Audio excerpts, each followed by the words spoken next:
James stone equity research and advisory services के founder मिलान वैष्णव का मानना है कि बड़े पैमाने पर निफ्टी 50 के लिए 24,500 का लेवल अहम रेजिस्टेंस है। हालांकि छोटे टाइम फ्रेम के चार्ट में 23,800 और 24,000 के बीच हल्का कंजेशन जोन दिखाई दे रहा है, लेकिन निफ्टी के लिए असली रेजिस्टेंस 24,533 के लेवल पर है। यह निफ्टी का 100 हफ्ते का मूविंग एवरेज है, जो इस साल मार्च में टूट गया था।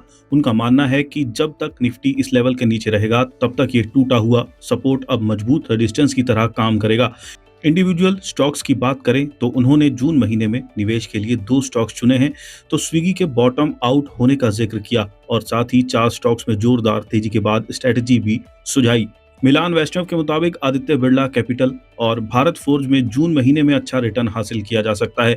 उनके मुताबिक आने वाले हफ्ते ये शेयर अच्छा परफॉर्म कर सकते हैं, क्योंकि दोनों शेयरों में बुलिश डाइवर्जेंस दिखाई दे रहा है और ये ब्रेकआउट के लिए तैयार लग रहे हैं। वहीं स्विगी को लेकर उनका मानना है कि हालिया गिरावट के दौरान इस शेयर में आरएसआई और प्राइस के बीच बुलिश डाइवर्जेंस देखने को मिला है।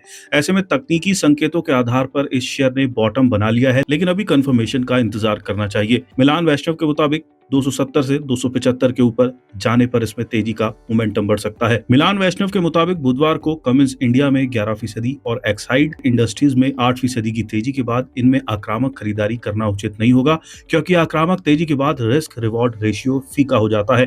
हालांकि उन्होंने निवेशकों को थोड़ा थोड़ा निवेश की सलाह दी है, जिससे बाद में धीरे धीरे बढ़ा सकते हैं। जो पहले से पैसे लगा चुके हैं वे इसे होल्ड कर सकते हैं।